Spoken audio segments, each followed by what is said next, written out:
Open your book and move to page number 179. Student, in previous lecture we have finished exercise 10.4 up to question number 3. So today my next question 4. If a line intersects two concentric circle, means क्या होता है? Circle with the same centre, means ऐसे दो circle जिनका centre क्या हो, same हो, with centre O at A B C D, prove that A B is equal to C D. Student, इसमें आपको क्या प्रूव करना है? A B is equal to C D, है ना। और टू आपको सर्कल इस तरह से गिवन है जिनका सेंटर सेम है। ओके, तो स्टूडेंट इसमें मैंने कंस्ट्रक्शन किया। कंस्ट्रक्शन का मतलब है जो फिगर में आपको गिवन नहीं था वो अपने अपने खुद से किया है। क्या किया है? इसमें O M perpendicular line draw की है, किस पे? ए डी पे। ओके, तो मैंने इसको राइट किया है।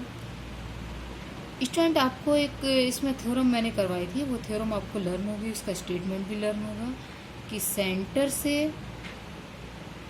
सेंटर से परपेंडिकुलर जो है वो कोड को टू इक्वल पार्ट में डिवाइड करता है। मीन्स जो ओ एम परपेंडिकुलर लाइन है वो बी सी को टू इक्वल पार्ट में डिवाइड करेगी, बी सी को टू इक्वल पार्ट में डिवाइड करेगी, B M is equal to C M. First equation आपको क्लियर हो गई। इसी तरह से आप सेकंड देख सकते हैं। ओ एम जो है, जो आपका लार्जर कोड है ए डी है, इसको भी टू इक्वल पार्ट में डिवाइड करेगा। टू इक्वल पार्ट में डिवाइड करेगा तो ए एम किसके इक्वल होगा? डी एम के। सेकेंड आपको क्लियर हो गया। स्टूडेंट, मैं क्या कर रही हूँ? On subtracting second from one, मैं सेकेंड इक्वेशन से फर्स्ट इक्वेशन को सब्ट्रैक्ट कर रही हूँ। तो मैंने आपको बताया एलएचएस वैल्यू से एलएचएस सब्ट्रैक्ट किया जाता है, आरएचएस वैल्यू से आरएचएस सब्ट्रैक्ट किया जाता है। A M minus B M, इसमें एलएचएस क्या है? ए एम, और फर्स्ट का एलएचएस क्या है? B M. D M minus C M, इसका आरएचएस क्या है? डी एम, और फर्स्ट का आरएचएस क्या है? C M. स्टूडेंट, आप क्वेश्चन में देख सकते हैं ए एम से जब हम बी एम को सब्ट्रैक्ट कर देंगे, ए एम इतना डिस्टेंस से बी एम को सब्ट्रैक्ट करेंगे तो कितना रह जाएगा? A B. इसी तरह से डी एम से अगर हम सी एम को सब्ट्रैक्ट करेंगे तो क्या रह जाएगा? C D. यही आपका फाइनल आंसर होगा। क्लियर स्टूडेंट, जो आपको प्रूव करना था क्वेश्चन में। My next question, 3 girls Reshma, Salma and Mandeep are playing a game by standing on a circle of radius 5 metre drawn a park. एक पार्क में रेशमा, सलमा एंड मनदीप एक गेम प्ले कर रही हैं और वो एक रेडियस 5 सेंटीमीटर रेडियस के सर्किल पर स्टैंडिंग है। स्टैंडिंग मीन्स खड़ी हैं। ओके, उसकी रेडियस कितनी है? 5 मीटर है। Okay, Reshma throws a ball to Salma, Salma to Mandeep and Mandeep to Reshma. If the distance between Reshma and Salma and between Salma and Mandeep is 6 metre, यहाँ से आप देख सकते हैं R से S तक की डिस्टेंस कितनी है? 6 मीटर, एंड S से M डिस्टेंस कितनी है? 6 मीटर। ये आपको क्वेश्चन में गिवन है। Okay, what is the distance between Reshma and Mandeep? आपको रेशमा एंड मनदीप की डिस्टेंस फाइंड करनी है। Clear student? तो ये सर्कल मैंने स्टूडेंट ड्रा किया है इसकी। तो स्टूडेंट, मैंने ये मान लिया सर्कल के पर आर जो है रेशमा है, M Mandeep and S Salma. Okay student, इसमें ये आप बताओ ओ से आर, ओ से एस एंड ओ से एम डिस्टेंस इक्वल होगी। क्यों होगी? Because this is radius of the circle. Centre से आप सर्कमफेरेंस तक की डिस्टेंस को क्या बोलते हैं? रेडियस। सो ओ से आर, ओ से एस एंड ओ से एम भी 5 सेंटीमीटर होगी। आर से एस एंड एस से एम आपको क्वेश्चन में गिवन है कितना है? 6 centimetre. Clear students? Perpendicular from centre bisect the code. जो परपेंडिकुलर होता है वो सेंटर से कोड को 2 इक्वल पार्ट में डिवाइड करता है। मीन्स आर एस जो है वो 2 इक्वल पार्ट में डिवाइड हो जाएगा। आर एल और एल एस, इनका डिस्टेंस कितना होगा? आर एल होगा 3 मीटर एंड एल एस कितना होगा? 3 मीटर। अब स्टूडेंट आप देख सकते हैं ओ आर एल, एक आपको ट्राइंगल मिल रहा है। ओके, ये राइट एंगल ट्राइंगल है। इसमें ओ आर क्या है? O R hypotenuse square is equal to base square plus perpendicular square. So O R square is equal to R L square plus O L square. O R की value कितनी है 5 square is equal to 3 square plus O L square. 5 square 25 हो गया, 3 square 9 हो गया plus O L square. ये 9 को आप LHS में ले जाएंगे तो ये नेगेटिव हो जाएगा ओ एल स्क्वायर।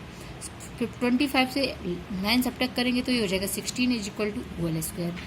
ये 16 4 का स्क्वायर है तो ओ एल इक्वल टू कितना आ जाएगा 4। ये क्लियर हो गया स्टूडेंट।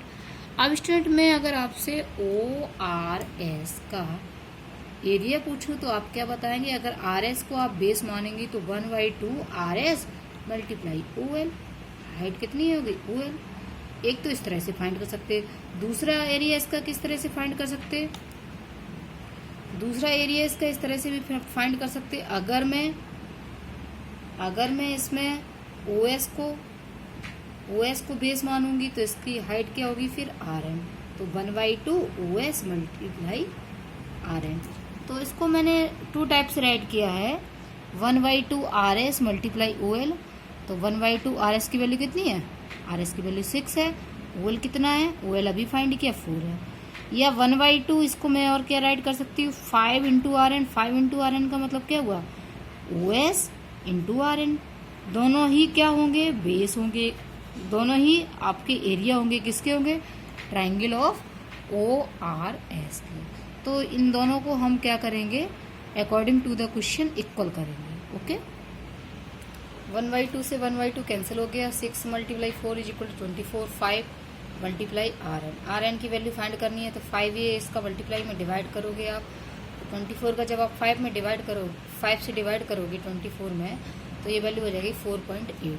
आर एन 4.8 आ गया। आर एन और एम एन दोनों इक्वल होगी। आर एम का डिस्टेंस क्या होगा? R N plus M N.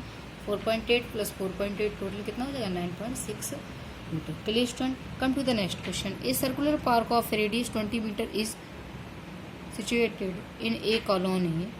3 boys Ankur, Said and David sitting at equal distance on its boundary, each having a toy telephone in his hand to talk each other. Find the length of the string of each phone.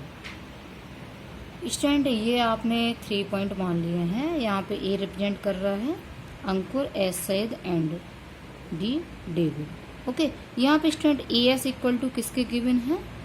A S equal to H D के given है आपको, है ना। तो A S equal to H D given है और H D है कितना? एच डी आपका जो है बी एस 2bs के इक्वल है। तो ए एस इक्वल टू आप 2bs भी राइट कर सकते हैं। ओके तो अगर मैं बी एस की वैल्यू आपसे पूछूं तो आप क्या करेंगे? ए सी का ए एस में 2 का डिवाइड कर देंगे। फर्स्ट इक्वेशन क्लियर हो गया। स्टूडेंट ये जो है ए बी जो है वो ट्राइंगल की क्या है? मीडियन। और जो मीडियन होता है वो किसी भी ट्राइंगल को 2 इक्वल पार्ट में डिवाइड कर देता है। ओके और ये यहाँ से सेंटर से इसका जो रेशियो होता है वो कितना होता? 2:1। Means O A ratio O B equal to कितना हो जाएगा? 2:1। ओके ओ ए आपको कितना गिवन है क्वेश्चन में? 20 upon O B equal to 2/1। O B का मल्टीप्लाई 2 में क्रॉस मल्टीप्लाई किया मैंने। 2 multiply O B is equal to 20। तो ओ बी की आप वैल्यू फाइंड करेंगे तो 2 का क्या करेंगे? डिवाइड। ओ बी की वैल्यू कितना आ जाएगा? 10। अब देखो स्टूडेंट ओ बी कितना आ गया? 10। अगर मैं आपसे ए से बी तक डिस्टेंस पूछूं तो ए से बी तक आप कितना बताएंगे? ओ बी प्लस ओ ए। ओ ए कितना है? 20। ओ बी कितना है? 10। तो ए बी कितना हो गया? 30। Clear student. By Pythagoras theorem triangle A B S. Triangle A B S में ए एस क्या है? Hypotenuse. Hypotenuse square equal to base square plus perpendicular square. हमने आपको अभी स्टूडेंट बताया था ए बी का वैल्यू कितना फाइंड करके बताया था? 30। ओके बी एस को इक्वेशन 1 में मैंने क्या राइट किया है? इक्वेशन 1 में बी एस को राइट किया था मैंने ए एस अपॉन 2। तो मैंने इन दोनों की वैल्यू जब पुट की तो क्या हो गया? 30 का स्क्वायर कितना हुआ? 900। ए एस अपॉन 2 का होल स्क्वायर कितना हुआ? ए स्क्वायर अपॉन 4। अब ए एस जो सेम टर्म है उनको मैं एक साइड राइट कर रही हूँ तो इनको LHS में लाऊंगी। अभी पहले इसको और सॉल्व कर सकती हूँ मैं। देखो यहाँ पे जब मैं 4 LCM लूँगी तो 4 का यहाँ पे मल्टीप्लाई होगा किसके नीचे मैं 1 मान सकती हूँ। तो 4 का मल्टीप्लाई होगा ये हो जाएगा 3600 प्लस ए एस स्क्वायर अपॉन 4। अब ये 4 डिवाइड में इधर किस में हो जाएगा? मल्टीप्लाई में। तो 4 A S square equal to 3600 plus AS²। अब मैं AS² को एक साइड रख रही हूँ, तो ये LHS में जाएगा तो ये नेगेटिव हो जाएगा। 4AS² minus AS² is equal to 3600। तो 3AS² is equal to 3600, AS² is equal to 3600 में 3 का डिवाइड कर दिया। AS² इज इक्वल टू कितना हो जाएगा, जब इसमें 3 का डिवाइड करोगे तो ये हो जाएगा 1200। अब मुझे AS की वैल्यू फाइंड करनी है तो इस पर रूट लग जाएगा। ओके, इस पर रूट लग जाएगा।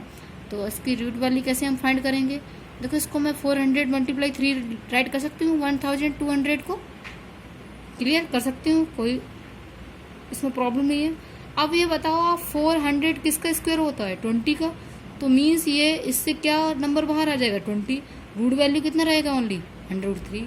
तो AS की वैल्यू कितनी आ जाएगी, 20√3 मीटर। यही आपका फाइनल आंसर है। क्लियर हो गया स्टूडेंट क्लास में। सो स्टूडेंट आज की क्लास में मैंने आपको जो भी क्वेश्चन एक्सप्लेन करके बताया, उन क्वेश्चन को आप फेयर नोटबुक पे कंप्लीट करेंगे, और किसी भी क्वेश्चन में आपको डाउट है तो उसके लिए हम मुझसे डिस्कस करेंगे। Okay, thank you.